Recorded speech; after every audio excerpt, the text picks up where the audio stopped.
As the Boston Bruins get ready to take on the Washington Capitals tonight, Brad Marchand is still chirping at the Carolina Hurricanes, and it lacks a bit of impact considering the Hurricanes are so much higher than the Bruins in the standings. We're going to talk about all that and update the Eastern Conference power rankings on today's episode of Locked On Boston Bruins. Let's get into it.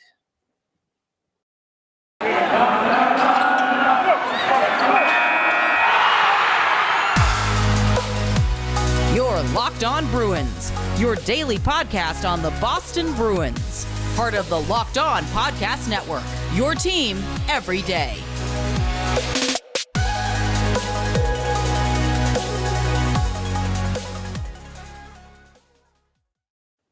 What is up, Bruins fans, and welcome back to the Locked On Boston Bruins podcast. I'm your host, Ian McLaren, and this is a daily show where we discuss all things Spoked B, as well as take a look around the NHL. Today is Thursday, January 20th, and I want to thank you so much for making Locked On Boston Bruins your first lesson every day. Lesson, and listen. We are free and available on all podcast platforms, and you can also subscribe to the YouTube page at Locked On Bruins. Each new episode will be automatically added to your feed for you to download, listen, and enjoy. If you could also rate and review, that would be very much appreciated. You can find me, my dad jokes, hockey tweets on Twitter at Ian C. McLaren, and you can follow the podcast on Twitter and Instagram at Locked NHL Bruins. You can see I'm wearing my toque here this morning. It's very chilly here in Ontario today, minus 20-something Celsius, and warming up with free Starbucks that I picked up with Star Reward this morning. Free plug for Starbucks, as if they need it. Now, before I get into the Eastern Conference power rankings, I wanted to talk a little bit about Brad Marchand versus the Carolina Hurricanes. A little back and forth that's been going on over the past couple days. Didn't mention it yesterday, but it picked up even more steam after the podcast. So I thought it was worth talking about for sure. Now, it all began when I believe Chip Alexander of the Raleigh News and Observer asked Vincent Trocheck of the Carolina Hurricanes if he saw anything in Brad Marchand's game that resembles his game. And Trocheck's response was, are you calling me a rat? Kind of joking, tongue-in-cheek. I think Chip Alexander's question was more in relation to kind of a complete game. You know, Brad Marchand's known, yes, for his chippiness, for being a rat, but he's also become an elite left winger who can score in all situations, be physical, take over games, etc. Now, the calling me a rat portion of that quote took off, was posted everywhere. Basically all of the big sports companies, TSN, The Score, Sportsnet, picked it up and shared it on their socials. Marchand, this was all before Tuesday's game against Carolina. Marchand took to Instagram and posted both his and Trocheck's Hockey DB pages and said that it was like comparing a Lambo to a Prius. Marchand, of course, being the Lamborghini, Trocheck being the more conservative Prius. He did delete the post not too long after uploading it, but again, he posted their Hockey DB pages with the TSN screenshot of his quote, and then quickly deleted it before the game. I don't know if he was asked to take it down or didn't want it to become bulletin board material or what, but it was taken down before Tuesday's game. Now, Trocheck and Marchand did mix it up a little bit during the course of the 7-1 win by the Carolina Hurricanes.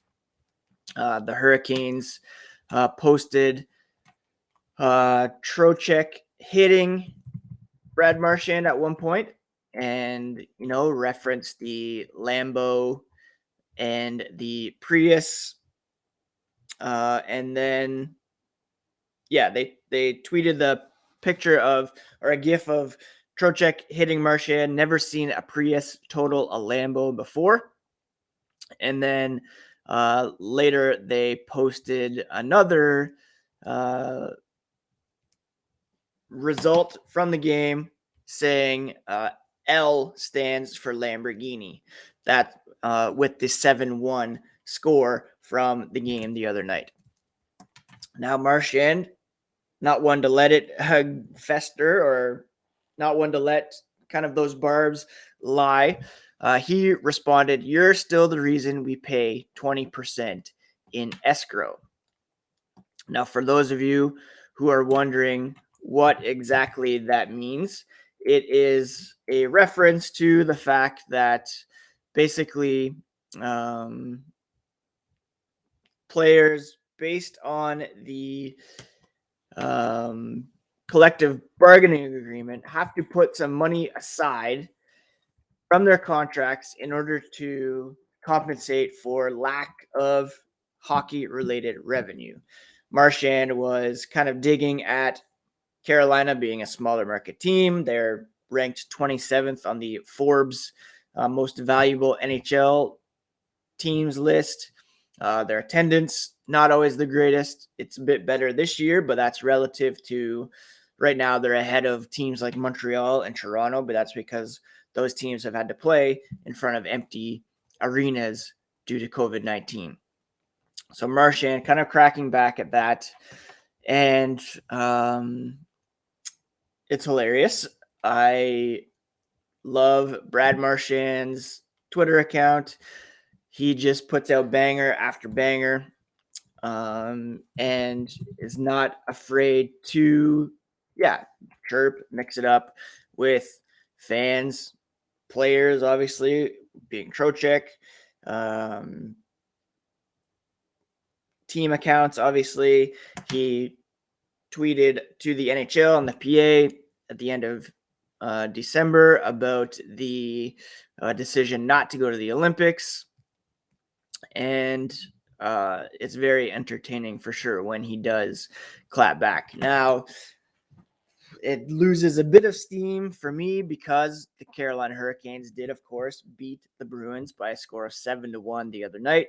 And they're so far ahead of the Boston Bruins in the standings. In fact, right now, if you look at point percentage, Carolina is first in the East. Boston is 8th in the East. And that's somewhat problematic considering the second wildcard team would take on the top team in the East, setting up a Carolina-Boston first round.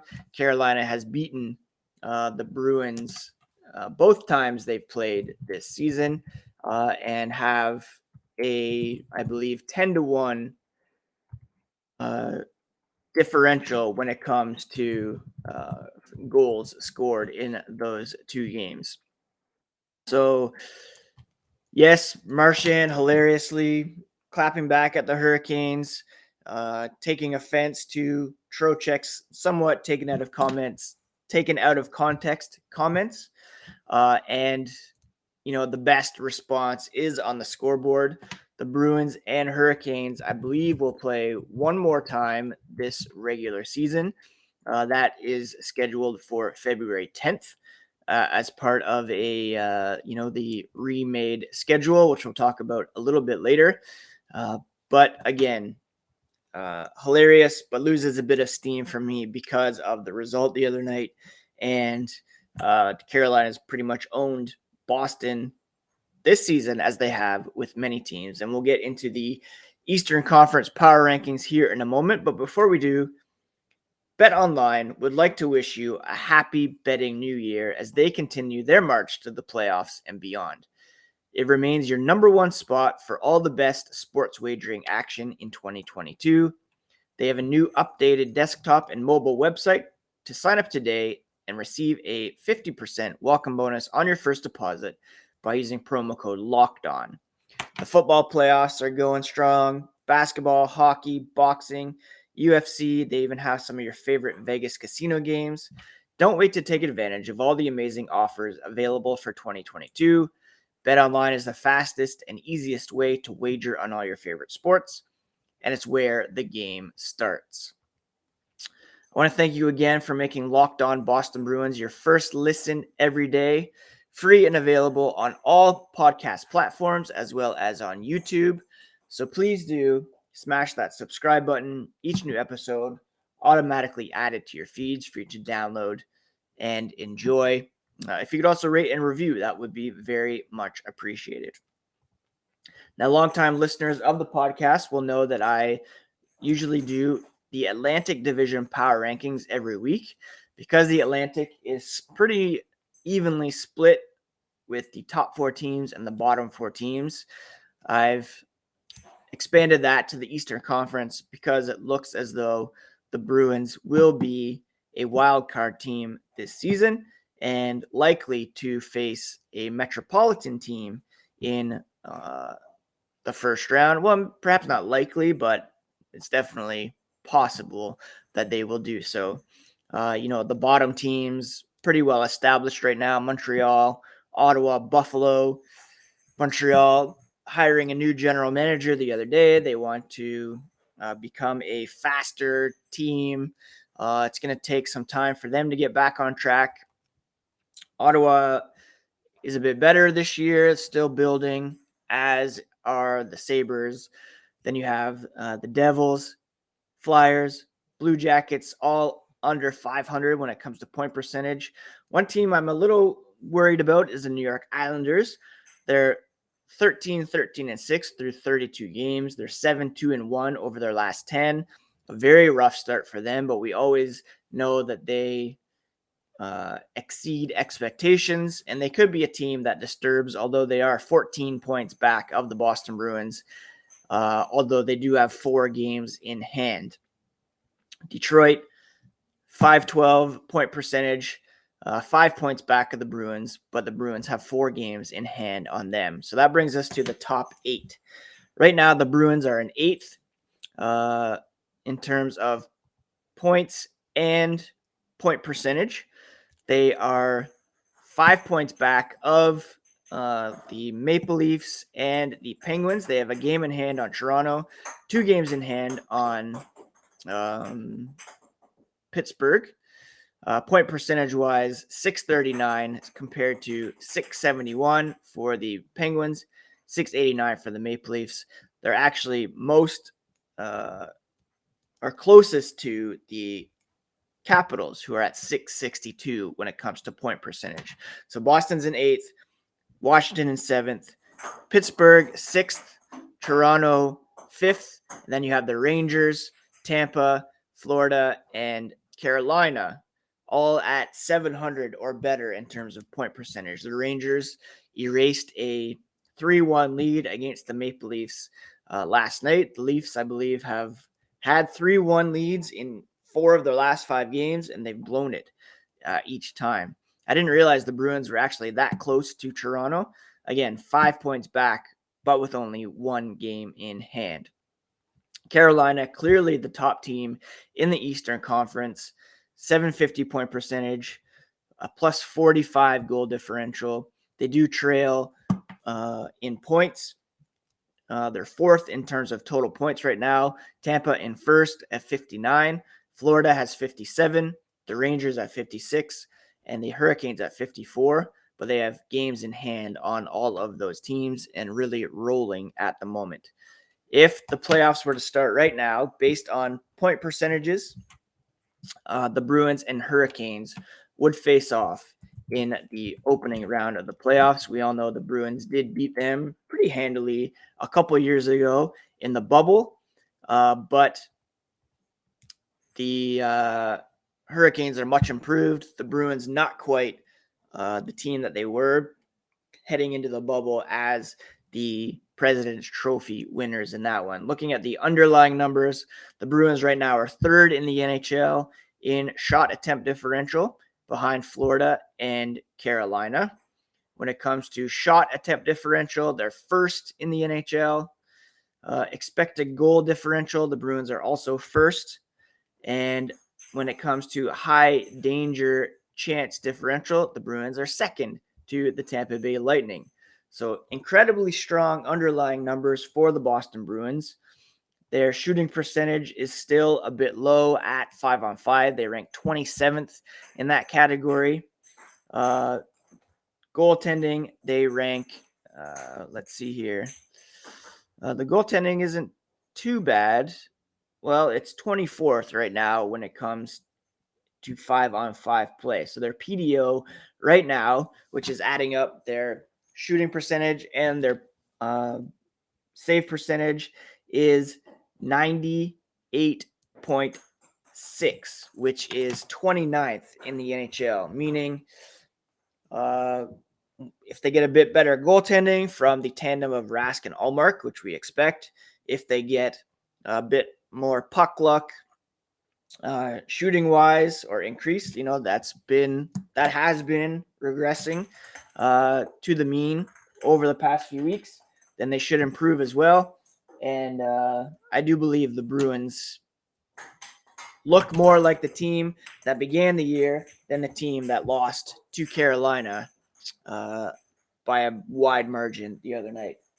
Sorry if you can hear some rattling in the background. Bessie has found a errant Christmas ball that she is pushing around the house.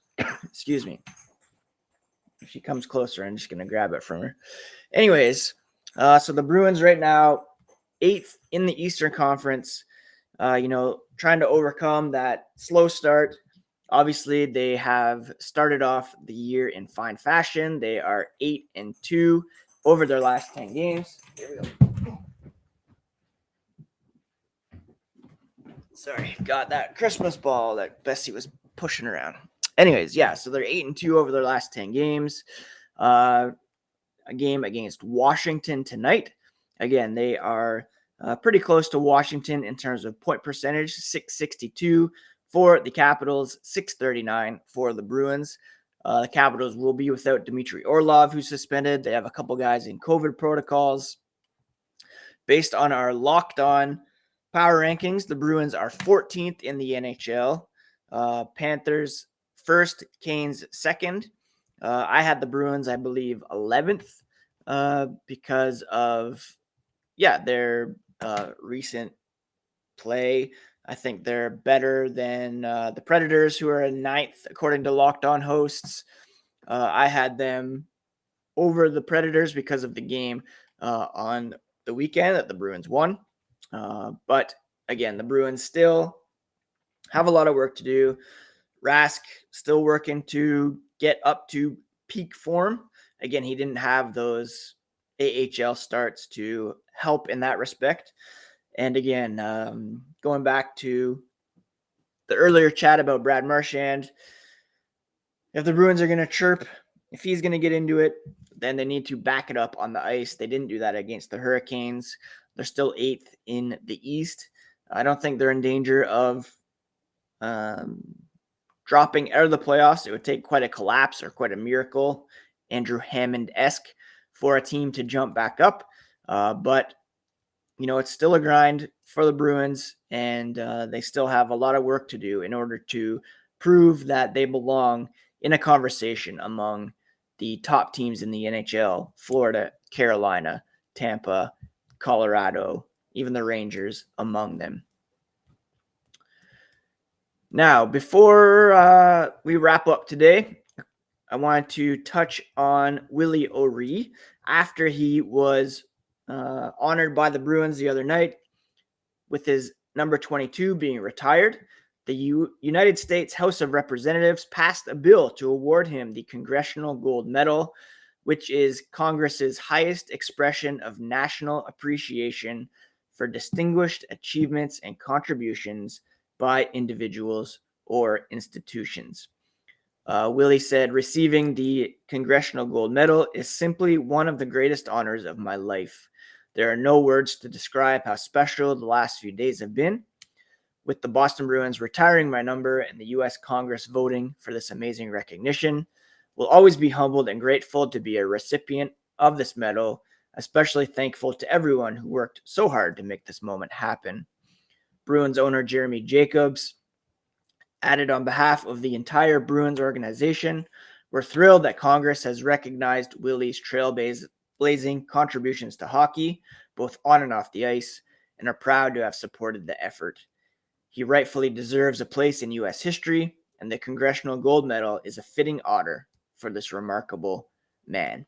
Congratulations again to Willie, and every honor that he receives is well deserved.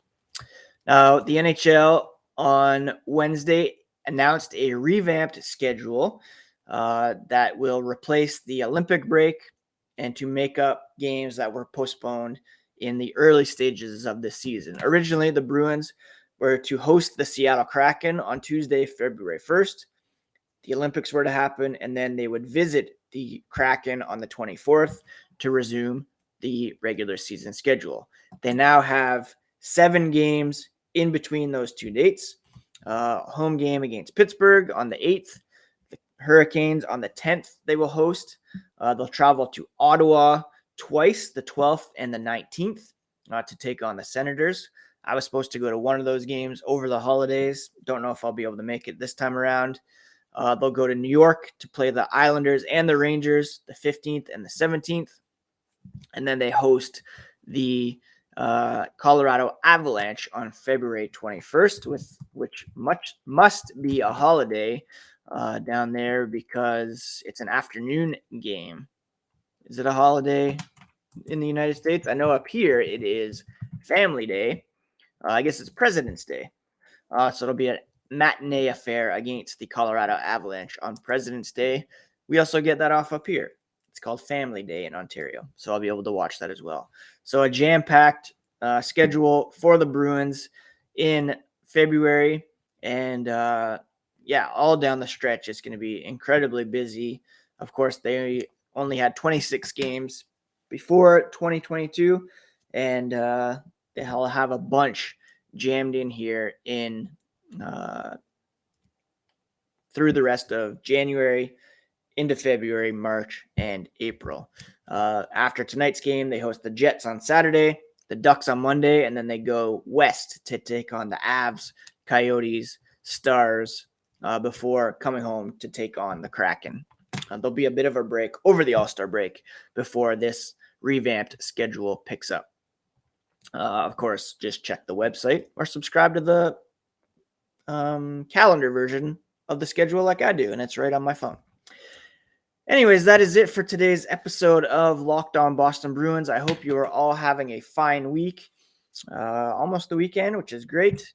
And, of course, be watching the Bruins game tonight. I began a Better Call Saul rewatch in anticipation of the final season dropping at some point this year. Breaking Bad, Better Call Saul, the movie, without question, my favorite shows on TV. And it's great to jump back into it as well. Can't believe how good Better Call Saul is right from the jump. New album dropped today. One of my favorite bands, Pedro the Lion. So if you're looking for something new to listen to, I highly recommend that. I also recommend you check out the Locked On Bets podcast as your second listen today. They have all your insight into daily betting options. And you can get some great information from them. Thank you again for making Locked On Bruins your first listen every day. We'll be back tomorrow with a recap of tonight's game, a look ahead to the weekend, and all the latest on the Black and Gold here on the Locked On Podcast Network, your favorite team every single day.